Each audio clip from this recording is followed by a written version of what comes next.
नमस्कार दोस्तों, the TCS story ये फिल्म बीजेपी का एक सबसे बड़ा प्रोपेगेंडा है और इस मूवी का डायरेक्टर बीजेपी का चाटुकार है। मूवी में आपको बताया जा रहा है कि इंडिया की इतनी बड़ी कॉर्पोरेट कंपनी में एक बहुत बड़ा लव जिहाद और धर्मांतर का नेटवर्क चल रहा था। एक ऐसी कहानी जिसे इस तरह प्रेजेंट किया जा रहा है कि आपका खून खोल उठे। लेकिन आप समझदार लोग हैं, इसलिए इस प्रोपेगेंडा पर यकीन नहीं करोगे, लेकिन जो नासमझ लोग हैं वो इसे सच मानकर बैठेंगे। लेकिन दोस्तों, अगर मैं आपसे कहूँ कि 2026 में ऐसी कोई घटना घटी ही नहीं थी और ये सारी बातें 100% झूठ है, एक सोची समझी साजिश है और प्योरली एक फेक प्रोपेगेंडा है, तो इस पर आपका रिएक्शन क्या होगा? जरा सोचिए दोस्तों, लॉजिकल थिंकिंग यूज कीजिए दोस्तों।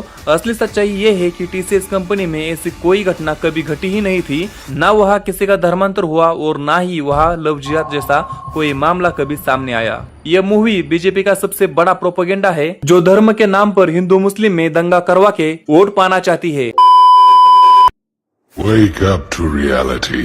तो दोस्तों, अब आप सोचेंगे कि ये सब क्या था, क्योंकि टीसीएस स्टोरी पर अभी तो कोई फिल्म या कोई मूवी नहीं आई है। लेकिन दोस्तों, द टीसीएस स्टोरी पर जल्द ही एक नई फिल्म आने वाली है, जो कि आनी ही चाहिए, जिसकी जरूरत हर भारतवासी को है। क्योंकि जब तक हम मूवीज के माध्यम से समाज में होने वाले कांड अपनी आंखों से नहीं देखते, तब तक हम उस पर बिलीव नहीं करते। फिर चाहे कौन सी भी सरकार या कोई भी यूट्यूबर या फिर कोई भी नेता हमें चिल्ला के ही क्यों ना कहे कि भाई ये सब सच है, इसमें कोई भी झूठ नहीं है।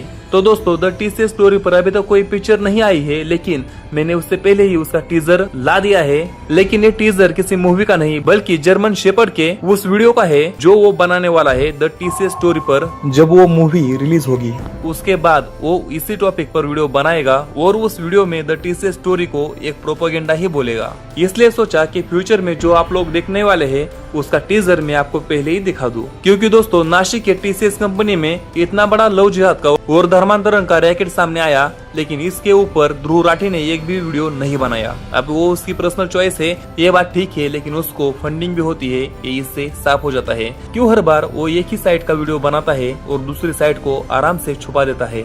आप उसके चैनल पर देख सकते हो, उसने एक भी वीडियो टीसीएस कंपनी में घटे इतने बड़े रैकेट के बारे में उसने एक भी वीडियो नहीं बनाया, ना तो लॉन्ग वीडियो और ना ही शॉर्ट वीडियो। और अगर आपको याद हो कि दिल्ली में एक बॉम्ब ब्लास्ट हुआ था, लेकिन वो ब्लास्ट ज्यादा बड़ा नहीं था, लेकिन बहुत बड़ा हो सकता था, लेकिन जिसे हमारी सरकार ने पहले ही उन आतंकवादियों का प्लान फेल कर दिया था। और वो प्लान करने वाले, वो हल्ला करने वाले कौन लोग थे? तो वो हमारे इंडिया के ही थे।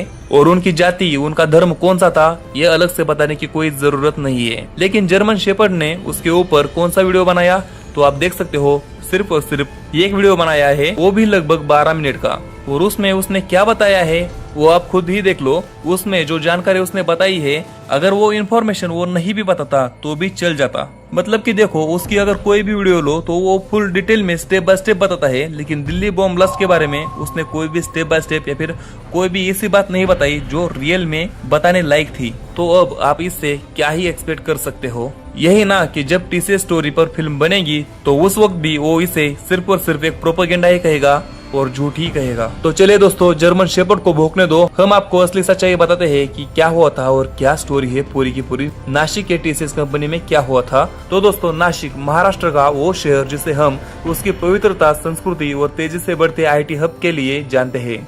चमचमाते ग्लास वाले कॉर्पोरेट ऑफिस, एसी के कमरों में काम करते हजारों युवा, बाहर से देखने पर ये किसी भी मिडिल क्लास इंसान का एक परफेक्ट ड्रीम जॉब लगता है। लेकिन इन चमकते शीशों के पीछे कितना गहरा अंधेरा छुपा हो सकता है, इसका अंदाजा शायद ही किसी ने लगाया होगा। आज जो कहानी हम आपको बताने जा रहे हैं वो सिर्फ एक न्यूज नहीं है, वो एक चेतावनी है। एक नामी मल्टीनेशनल कंपनी जहां काम करने वाली महिलाओं ने कुछ ऐसे खुलासे किए हैं जिसने पूरे सिस्टम को हिलाकर रख दिया है। दोस्ती के नाम पर धोखा, मानसिक दबाव, अश्लील धमकियां, सिस्टम से छेड़छाड़ और सबसे चौंकाने वाली बात, धर्म परिवर्तन का दबाव। आखिर नासिक की इस मल्टीनेशनल कंपनी में चल क्या रहा था?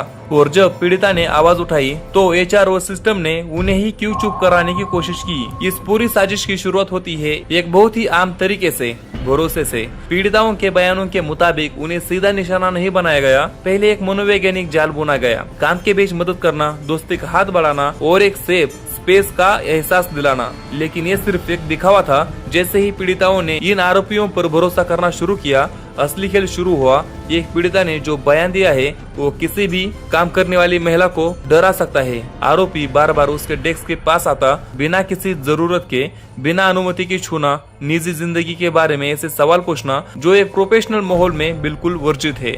और जब इन हरकतों को इग्नोर करने की कोशिश की गई तो गंदी टिप्पणियां रोज का रूटीन बन गई।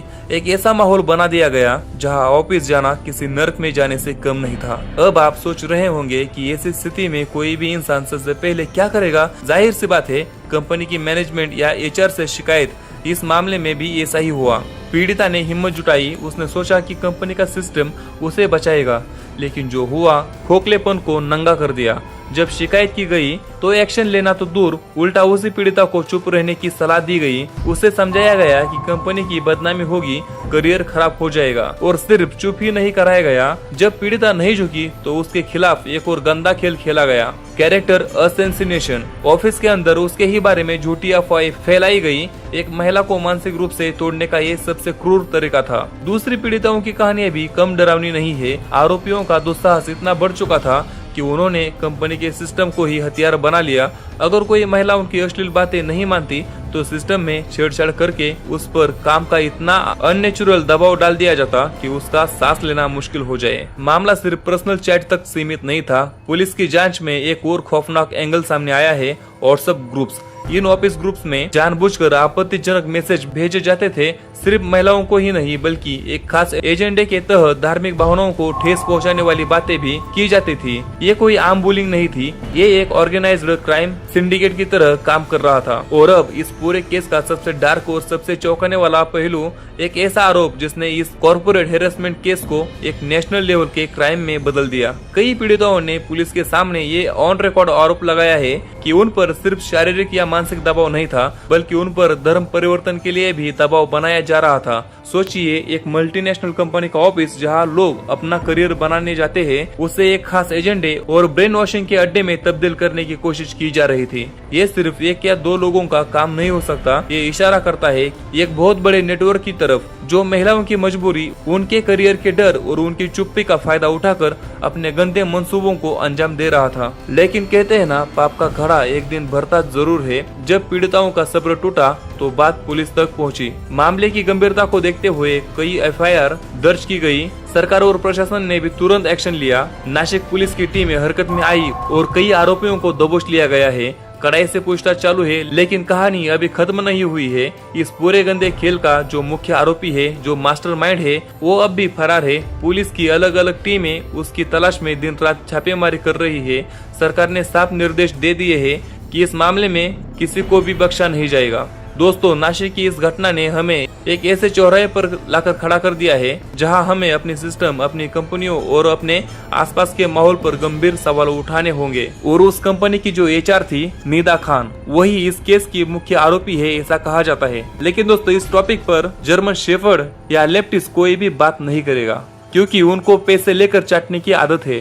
दोस्तों, क्या ये सिर्फ एक कंपनी की कहानी है और लोग कहते हैं कि द केरला स्टोरी एक फेक है, एक प्रोपेगेंडा है? तो दोस्तों, अभी जो टीसीएस स्टोरी चालू है, यानी कि नासिक की टीसीएस कंपनी में जो घटा है, वो भी क्या एक फेक है, क्या प्रोपेगेंडा है? मुझे कमेंट में जरूर बताओ, क्योंकि इसमें कोई दो राय नहीं है कि ये सब सच है। लेकिन दोस्तों, क्या ये सिर्फ एक कंपनी की कहानी है या ऐसे मामले और भी जगहों पर दबे हुए हैं जहां लड़कियां अपने करियर और बदनामी के डर से घुट घुट कर जी रही है? आखिर कब तक महिलाओं को अपनी ड्रीम जॉब की कीमत अपने आत्मसम्मान और मानसिक शांति से चुकानी पड़ेगी? और इन पीड़िताओं को पूरा न्याय कब मिलेगा? ये सिर्फ मेरी या आपकी बात नहीं है, ये हमारे समाज की बेटियां और बहनों की सुरक्षा का सवाल है। आप इस पूरे मामले पर क्या सोचते हैं? क्या कंपनी में एचआर सिस्टम पूरी तरह से फेल हो चुका है? अपनी राय कमेंट्स में जरूर बताएं और इस वीडियो को ज्यादा से ज्यादा शेयर करें ताकि कोई और इस जाल का शिकार न हो। और एक आखिरी बात, अगर ऐसी घटना कहीं भी घटती है या फिर आपके साथ ऐसा कुछ चल रहा है तो चुप मत बैठो, आवाज उठाओ। जब तक आप आवाज नहीं उठाओगे तब तक आपके पास कोई भी मदद नहीं पहुंचेगी,